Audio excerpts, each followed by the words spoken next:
They say you can tell a lot about a place by the way the rain falls. In my old hometown of Sacramento, it came down straight and hard, washing everything clean. But here in San Diego, the rain had a lazy way of drifting, like it couldn't decide whether to fall or float. I noticed that as I pulled my battered Chevy Impala to a stop outside my son's new townhouse, the wipers creaking their way through a fine mist. My back was stiff from the long drive down the coast, every crack in the highway sending a jolt up through the seat. Stepping out, I looked around the quiet street. The palms swayed gently, and somewhere nearby a dog barked, the sound echoing off stucco walls. I popped the trunk and hefted out my old duffel bag, still sturdy after all these years, even if the zipper stuck a little. My son, Matthew, was already coming down the steps, arms open and a practiced grin plastered across his face. "Dad! You made it!" he called, voice too bright, like he was auditioning for a toothpaste commercial. I watched him as he came closer. At 37, Matt still had that restless energy, always tapping his foot or fiddling with his phone. But something about him felt off, like the smile didn't reach his eyes, or maybe his hands shook just a bit too much when he reached for my bag. "I got it, Matt," I said, keeping my grip on the duffel. His eyes flicked away, nervous. "You sure?" he asked. "Long drive from Sacramento. 6 hours isn't so bad with good music," I replied. "But you look like you've seen a ghost. Everything all right?" "Yeah, sure, of course," he said, swiping a hand across his forehead. "Emily's making your favorite, chicken pot pie." The mention of his wife seemed to calm him a bit, but not much. As we walked toward the door, he leaned in close and whispered, "Dad, we'll talk tonight, okay? Just, let's get you settled first."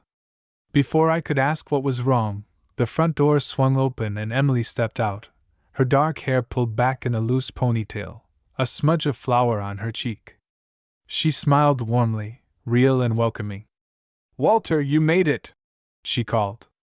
I waved back, trying to match her cheer. Wouldn't miss Emily's cooking for the world. I meant it too. Whatever else you could say about my family, Emily was a gem. Inside, the place smelled like home: roasting chicken, herbs, the faint scent of cinnamon from something baking. For a moment, I let myself believe everything was fine. But as Matt guided me to the guest room, his hand gripped my shoulder a little too tight, and he kept glancing over his shoulder like he expected someone to jump out at us. The guest room was neat, but felt smaller than I remembered. I hung up my shirts, lining them carefully in the tiny closet. 45 years running an appliance store in Sacramento had taught me the value of order. It kept my hands busy, gave my mind less time to worry. But tonight, I could feel the worry seeping in, stubborn as rust. I took my blood pressure meds and peered out the window. There was Matt pacing in the small backyard, a cigarette glowing between his fingers. When did he start smoking again? Emily hated it, I knew. He took a drag, staring at the fence like it might answer whatever questions were gnawing at him. I sat on the edge of the bed, hands in my lap, and listened to the house.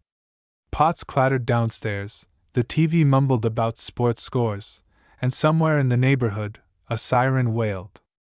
But underneath it all, something wasn't right. The last time Matt called, he'd been cagey about money troubles. He'd always been a dreamer, sometimes a schemer, but never dishonest with me, at least, not until now. The way he'd acted tonight, like a man balancing on the edge of a cliff, made my gut twist. I heard Emily's voice drift up the stairs. "Walter, dinner's ready!" I stood, smoothing the wrinkles from my shirt, and took one last look at Matt outside. He flicked the cigarette away and squared his shoulders, bracing himself for something. So did I. Tonight, I had a feeling, would change everything. Dinner at Matt and Emily's always used to feel like a treat, like I was a guest of honor, not just the old man visiting from out of town. But tonight, the kitchen felt colder somehow, despite the warmth of the oven. Emily set the table with her usual care, lighting a candle and humming an old country song. Matt poured himself a glass of wine, then poured one for Emily and me. His hands trembled just enough that I noticed, even though he tried to hide it behind a joke about Dad's famous luck with traffic. We made small talk. Emily asked about the drive. I told her about a funny billboard I'd seen near Oceanside. Matt laughed too loudly, then stabbed at his chicken pot pie like it had personally offended him. Emily, always the peacemaker, filled the silence with stories from her new job at the school library. I tried to relax, but the tension in the air made my skin itch. I watched Matt. He barely touched his food, just kept slicing the crust into tiny pieces and pushing them around his plate. Every now and then, he'd glance at his phone, then quickly set it face down on the table.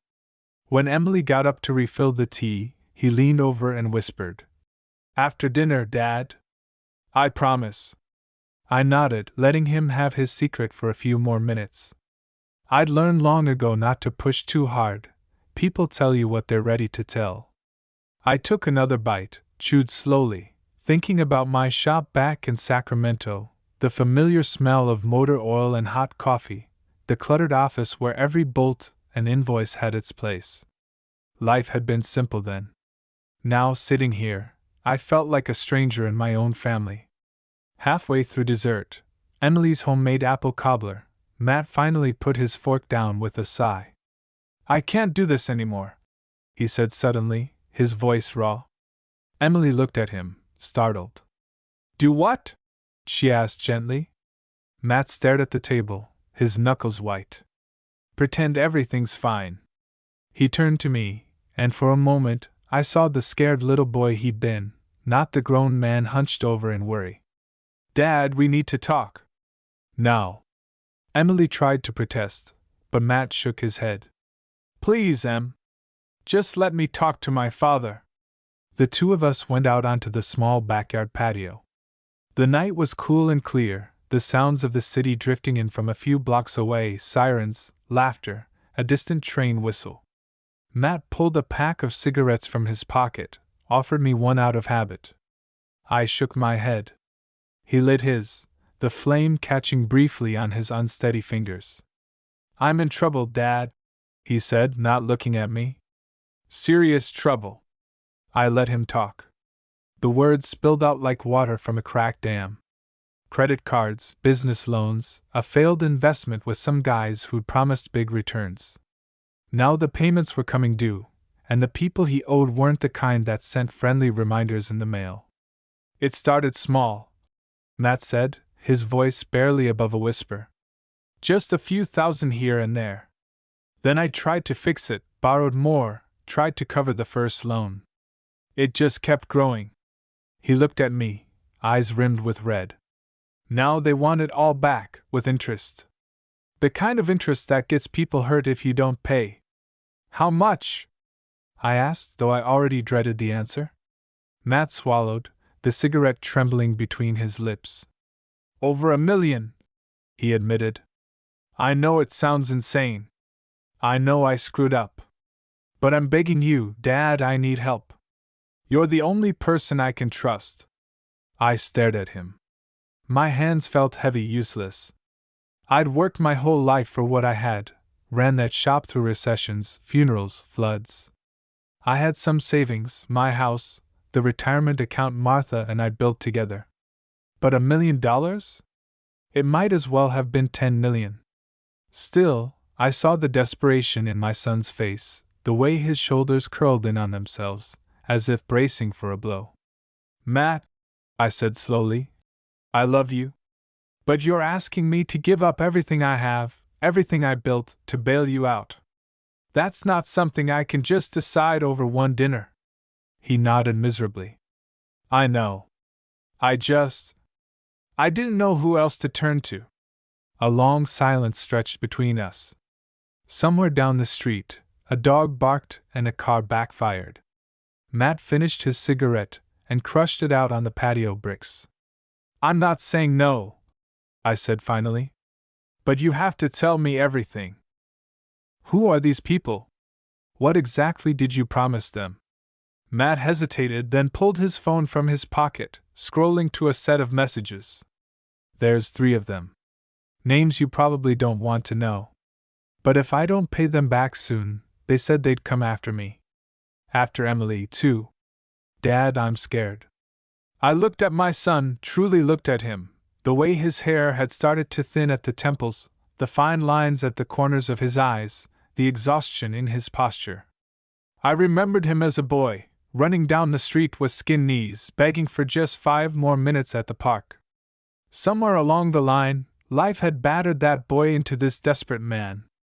Let's go inside, I said quietly. We'll figure this out. But first, you need to promise me you'll tell Emily. She deserves to know the truth. Matt nodded, shame etched deep in his face. Inside, the kitchen was quiet. Emily was wiping down the counters, her face drawn and tired. I cleared my throat, and she turned eyes wide. Emily, I said, Matt has something he needs to tell you. The words hung in the air, heavy as stones. It was time to let the truth out, no matter how much it hurt.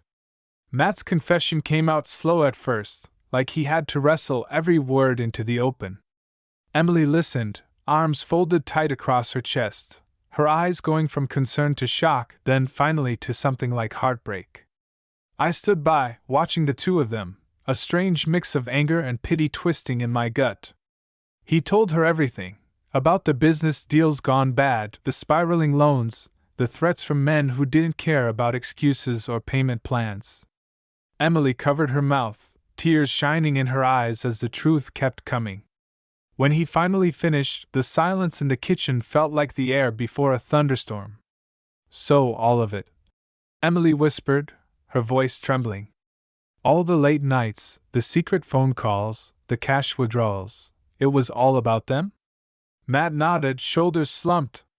I thought I could fix it before you ever had to know. I was stupid. I'm sorry, Em. I'm so sorry. For a long time, none of us said a word.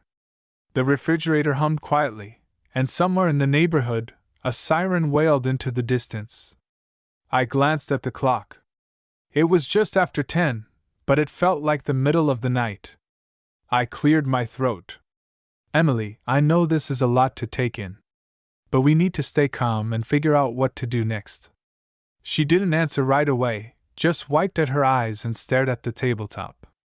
Finally, she spoke, her voice steadier than I expected. We need to go to the police. Matt's head snapped up, panic flashing across his face. No, Em, you don't understand. If we do that, if I go to the cops, they'll find out, and they'll come after you. After Dad. They told me what would happen if I tried anything. Emily let out a shaky breath, her hands twisting in her lap. Matt, we can't just pretend this will go away. You owe them $1 million. Even if your dad and I gave you everything we have, it wouldn't be enough. They won't just disappear. I nodded, stepping in. She's right, son. This isn't the kind of mess you can buy your way out of. These people don't play by any rules we know. If they're threatening your family, then you need to protect your family, even if that means trusting the authorities. Matt dropped his head into his hands. They know everything about us. He mumbled. Our address, where Emily works, your shop, Dad. They even mentioned you by name. He looked up, eyes wild. I never told them anything about you, I swear. I felt a chill run down my spine. It wasn't just Matt's problem anymore. It was ours. The idea that someone out there, some nameless threat, could reach into the safety of my family and tear it apart, it made my fists clench. Emily stood up suddenly, the chair scraping back across the tile. I can't do this, she said. I need some air. She walked out to the backyard, leaving the door half open behind her. The night breeze brought in the scent of wet earth and cut grass. Matt and I sat in silence. He looked smaller than I remembered, like the weight of his choices had pressed him down into something fragile and scared. Dad, he said quietly, if anything happens to me, promise me you'll look after Emily. Please. I put a hand on his shoulder. Nothing's going to happen to you, son. But we need to be smart about this. Tomorrow, we're going to get some advice from someone who's handled problems like this before. Not the police, not right away, but someone who understands people like these guys. I know a man, old friend from the army. He's worked security for big companies, seen his share of trouble. Matt nodded, his jaw tight. Whatever you say, Dad. Outside, Emily was sitting on the porch steps, hugging her knees to her chest. I watched her through the window for a moment. She looked so young, so lost. My heart ached for her, for Matt, for all the years I'd spent believing I could protect my family with nothing more than hard work and good intentions. After a while, I went out to her. She didn't look up as I sat beside her, just kept staring into the darkness. He's scared, I said softly. I know you are too. So am I. But we're not alone in this, Emily. We're family. That still means something. She took a shaky breath, and finally looked at me, tears streaking her cheeks. I don't know what we're going to do, Walter. Neither do I admitted. But we're going to face it together. The moon was high above the palms, painting silver stripes across the lawn. The world outside felt dangerous and unpredictable, but for a few moments, sitting there with Emily, I remembered what hope felt like. We went inside. Matt was asleep on the couch, or pretending to be. Emily and I locked the doors, double-checked the windows, and I'd put my old baseball bat beside the guest room door, just in case. I lay in bed, staring at the ceiling, thinking of Martha, wishing for her wisdom. The house was quiet, but my mind was racing. How far would I go to save my son? How much would I risk to keep us all safe? Tomorrow, I'd have to decide. I barely slept that night. Every creak of the house, every gust of wind against the window, had me reaching for the bat I'd placed by the bed. At some point, the rain started again, drumming a restless rhythm on the roof. Around 4 a.m., I finally gave up on sleep.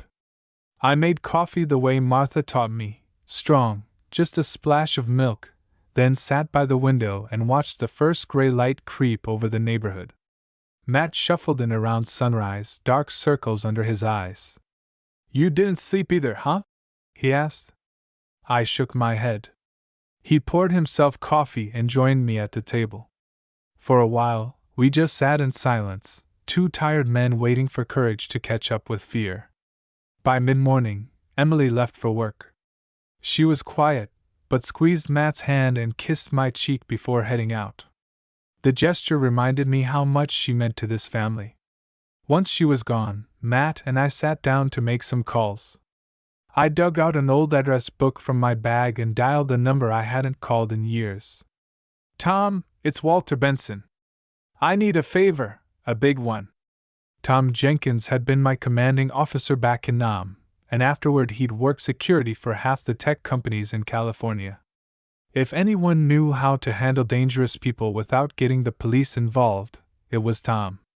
He listened as I laid out the basics, leaving out some of the uglier details, at least for now.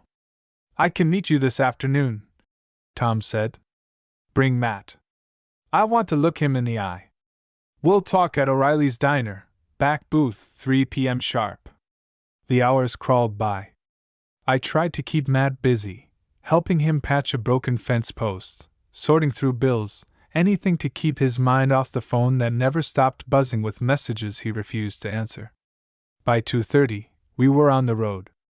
O'Reilly's Diner was a throwback, all red vinyl and checkered floors, the kind of place where the coffee never runs out. Tom was already waiting, a mountain of a man with a crew cut gone gray.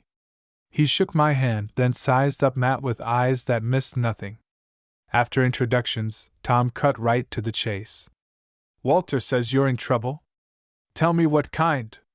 Matt looked down, embarrassed, but repeated most of what he told me. Tom listened, arms folded, then asked pointed questions.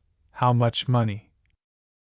What kind of threats? What exactly these men said?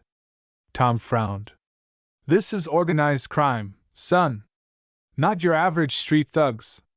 The best thing you can do is document everything: calls, messages, any contact. Make copies. Don't try to negotiate. If they make contact, you say nothing without legal advice. Matt swallowed hard.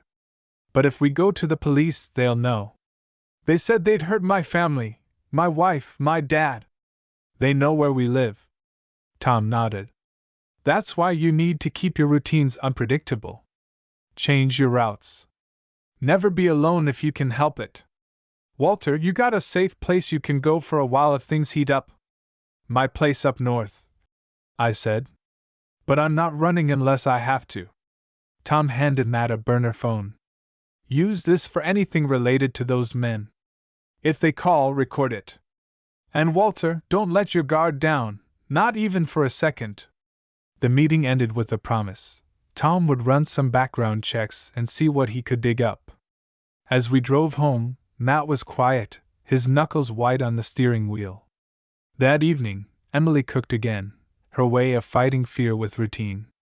After dinner, Matt surprised us both. Dad, would you come out for a beer? There's a place down the street, Charlie's Taproom. It's quiet. I need some air. And maybe just talk. Emily looked worried, but I squeezed her hand.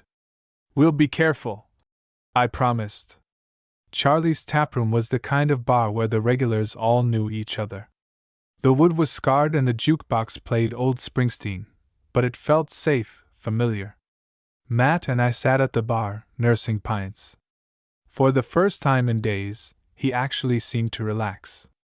We talked about baseball, old fishing trips, even laughed a little. But even as I let my guard down, I noticed the bartender, a heavy-set man with a silver beard, watching us with careful eyes. When Matt excused himself to the restroom, the bartender leaned over. You Walter Benson? He asked in a low voice. I nodded, suddenly wary. He wiped a glass, voice barely above a whisper. Listen, I don't know what kind of trouble your boy's in, but a couple of rough-looking guys came around earlier, asking about you. You and your son should get out, now. My heart thudded. Why are you telling me this? He shrugged. Had an uncle in a jam once. No one warned him, and it cost him everything. Just go. Through the kitchen. Back door leads to the alley. Don't look back. Matt returned just as the bartender's warning finished. I grabbed his arm. We're leaving. Now. No questions. He didn't argue. We slipped through the kitchen, out the service door, into the cool night. In the alley, I caught my breath, the smell of fried onions and cigarette smoke swirling around us. We didn't stop until we reached the next block. For the first time, I saw real fear in Matt's eyes. He realized this was bigger than anything he'd ever imagined. And now so did I. We moved quickly, sticking to the side streets, away from the lights and curious eyes. Matt kept glancing over his shoulder, breathing hard. What just happened? He hissed as we rounded the corner near a closed-up bookstore. Who was that bartender? Someone who did us a favor, I said, pulling him along. Doesn't matter why. What matters is we keep moving and keep quiet. For a while, we walked without talking, each lost in our own thoughts. My mind raced. If those men were close enough to ask around at Charlie's, then it was only a matter of time before they tracked us somewhere else. I thought of Emily, home alone, trusting us to keep her safe. I'd promised Martha, years ago, that I'd look out for our boy. But how do you keep a promise like that when the enemy is invisible, ruthless, and everywhere at once? We ducked into a small all-night diner. The waitress, skinny, silver-haired, with the tired patience of someone who'd seen it all, didn't even blink when we slid into the corner booth and kept our coats on. She poured us 2 coffees without asking. The hum of the refrigerator, the clatter of plates, the murmur of truck drivers at the counter, all of it was comfort and camouflage. Dad, what do we do now? Matt finally asked, his voice raw. We sit tight. We wait for Tom to call. No sense running home if they're watching the place. He nodded, staring into his coffee like it might tell him the future. My phone buzzed. For a moment I panicked, then realized it was the burner Tom had given us. I answered quietly. Walter, it's Tom. I did some digging. Your son's problem is a man named Dorsey, Eli Dorsey. Former loan shark, now running muscle for some Vegas syndicate. If he's in town himself, it's serious. And he doesn't leave loose ends. My blood ran cold. I'd heard the name before, a whisper around poker tables, a rumor at the VFW. The kind of man who left scars and stories in equal measure. Tom, what do we do? For now? Stay public. Stay unpredictable. And whatever you do, don't go to the cops yet. Dorsey's got eyes everywhere. I'll see what I can find out about his crew. I'll call when I know more. I thanked him, hung up, and relayed the information to Matt. He paled, pushing his cup away. I never wanted to drag you into this, Dad.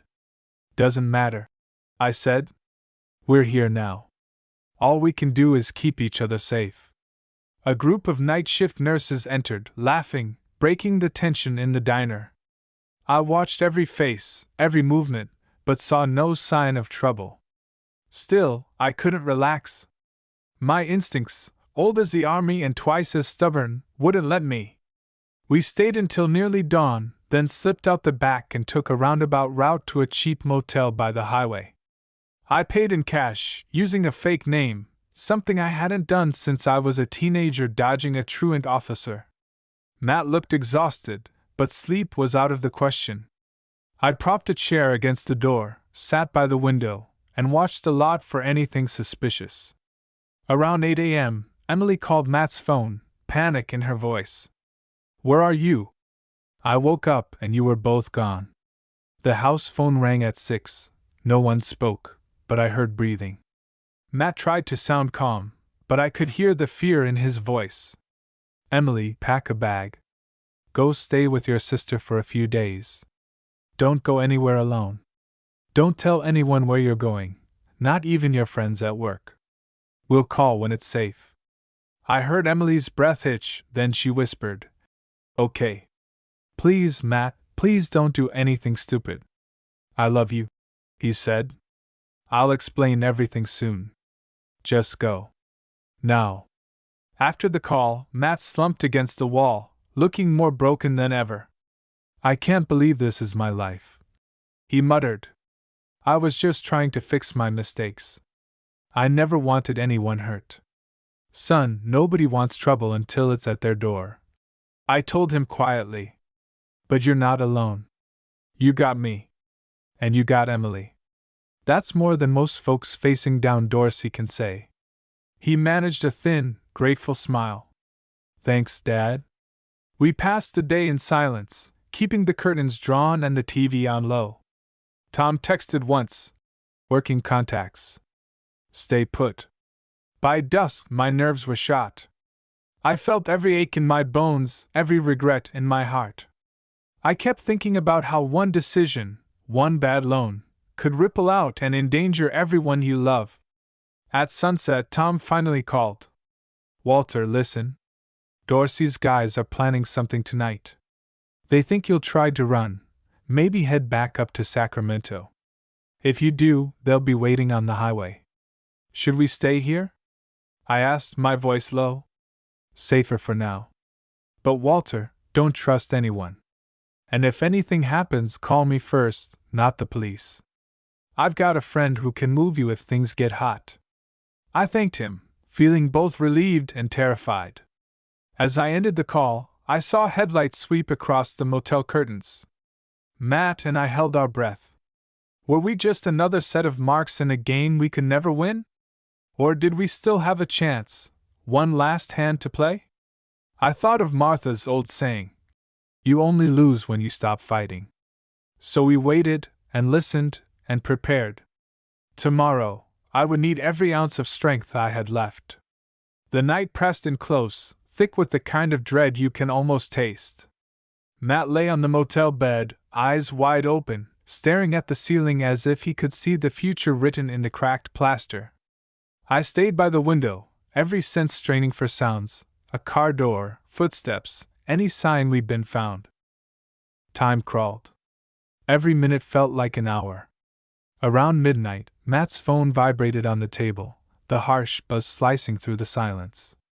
He grabbed it, eyes darting to me before he answered. The voice on the other end was low and rough, a stranger's tone that sent chills down my spine even from across the room. "Matthew, you're making us nervous." That was all I could hear, but Matt's face drained of color as he listened. "Yes, I know. I'll get it. Just give me time. Please." A pause, then the click of the call ending. Matt set the phone down, hands shaking. "They know we're hiding," he said, his voice barely above a whisper. "They said if I don't meet them tomorrow night, they'll come after Emily. And you. Did they say where?" I asked, my own heart pounding. "Pier 17. The old freight yard, midnight. Alone." He looked at me, haunted. "Dad, I can't do it. They'll kill me, or worse." I sat next to him, putting a hand on his back. "You're not going alone. Not while I'm breathing." My mind raced for a plan, but every idea seemed like suicide. We couldn't pay, couldn't fight, couldn't trust the police. That left one thing: outsmarting the devil. The hours ticked by, every sound in the parking lot setting my nerves on edge. Just before dawn, Tom called again. "I've got a man, former FBI. He owes me a favor. His name's Logan Pierce. Meet him at the 24-hour diner on 9th at 11 a.m. He'll help you set up." Matt and I drove out as the sun rose, the world looking deceptively normal, kids riding bikes, sprinklers watering tidy lawns. But under the calm, everything was different. We found Logan waiting in a booth, a quiet giant in a faded ball cap.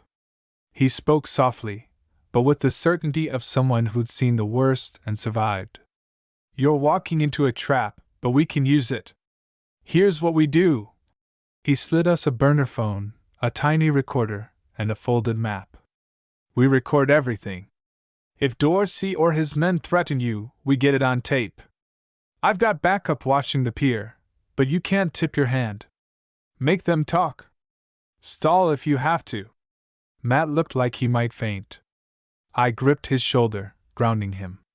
"We do this together, son."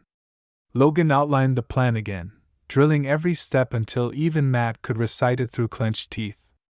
"Whatever happens," Logan said, "don't run.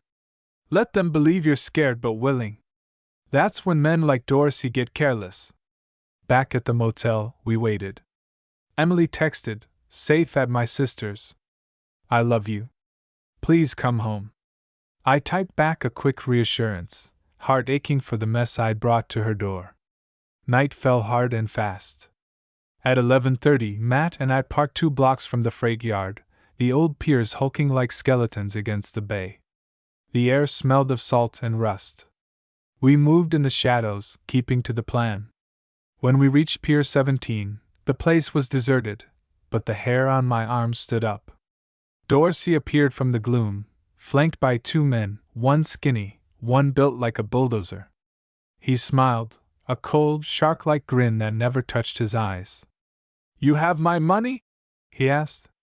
Matt's voice trembled. I need more time. Please. I brought a down payment." He offered a thick envelope, stuffed with every dollar we could pull together. Dorsey took it, weighed it in his hand, then tossed it to the ground. "This is nothing. Do you think I'm stupid? Look, just give me a week." Dorsey stepped closer. "You already had your chances." He turned to me. "And you, old man, do you think your army tricks are enough to save your son?" My anger flared. "You're not touching him. Or his wife. You want your money? You'll get it. But if you touch my family, you'll have the feds breathing down your neck before sunrise."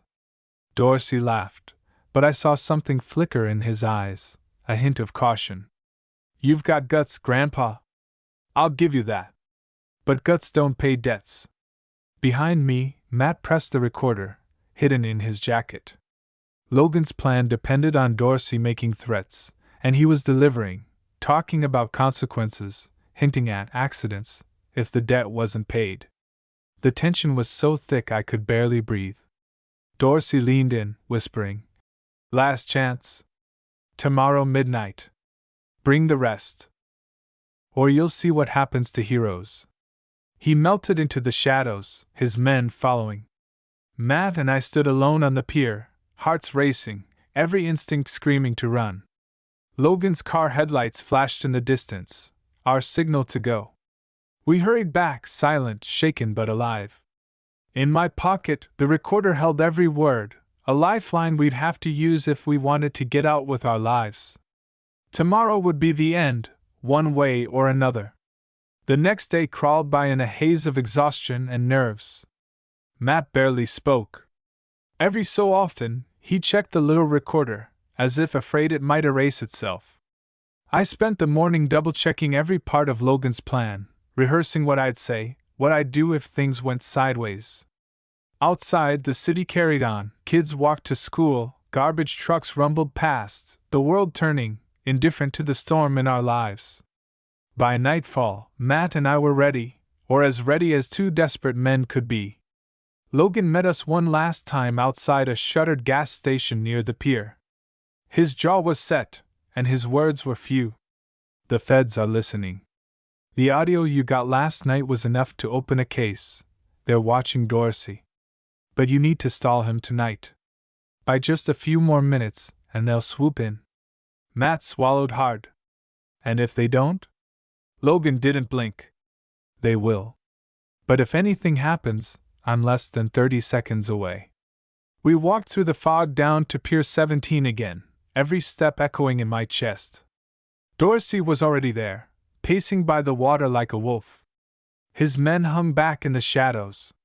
He spotted us and grinned, teeth flashing in the dim light. "You brought it?" he barked. Matt took a shaky step forward. "It's not all here. Just let me explain." Dorsey's patience snapped. He grabbed Matt by the collar, yanking him close. "I'm tired of games," he growled. "Tonight's the last time you see the sun if you're lying to me." That's when I stepped forward. "You want to make an example of someone, do it to me. But let my son go. You'll get your money, just not tonight." Dorsey shoved Matt aside, turning that cold stare on me. "Old man, you think I won't." Before he could finish, headlights snapped on at the far end of the pier. Doors slammed. Suddenly, men in windbreakers were pouring out, weapons drawn, voices booming through bullhorns. "FBI. On the ground. Now." For a split second, Dorsey tried to run. His goons reached for their jackets, but Logan's team was faster. In seconds, Dorsey and his men were face down, hands behind their heads, agents swarming them. I could see the rage and disbelief on Dorsey's face. He'd been outplayed, and he knew it. Matt and I stood frozen, the adrenaline making my knees shake. An agent approached, flashing his badge. "Mr. Benson? Mr. Benson? You're safe now. We've been tracking Dorsey for months." That recording was the last piece we needed. Matt started sobbing in relief, his hands shaking so hard he nearly dropped the recorder. I put my arm around his shoulders, feeling him lean against me like he was 5 years old again and monsters still lived under the bed. It was over. Or at least, the worst of it was. They took our statements, collected the evidence, and sent us back to the motel with an escort. Emily was waiting there, pale and teary-eyed. She ran to Matt and hugged him so tight I thought he'd crack in two. I hugged them both, the weight in my chest lifting, just a little. That night, none of us slept much. But it wasn't fear that kept us up, it was relief, gratitude, and the overwhelming realization that we were alive, together, and free. The days that followed were a blur of police interviews, news vans, and paperwork. Dorsey and his men were charged with extortion, conspiracy, and a laundry list of other crimes. The story hit the local news, but our names were kept out of it, thanks to Logan and the feds. Matt started seeing a counselor. Emily, too. The debts were gone, wiped clean as part of the sting operation. It wasn't a miracle, just good luck and hard work from strangers who became friends. I took the first bus back up to Sacramento, eager for the peace of my quiet house and the old routines that had kept me sane for years. One afternoon, Matt called. His voice sounded stronger, steadier. "Dad, I just wanted to say thank you. For everything. I don't know what I'd have done if you hadn't come." I looked out at my overgrown lawn, the sprinkler ticking in the dusk. "That's what fathers do, son. We fight for family. And sometimes we get lucky enough to see them find their way back." After we hung up, I stood for a long time in the doorway, watching the sky fade from orange to blue. I thought of Martha, and all the promises I'd made her. Maybe I hadn't always done things right. Maybe I'd missed too many games, worked too many late nights. But when it counted, I was there for my boy. And in the end, that was enough.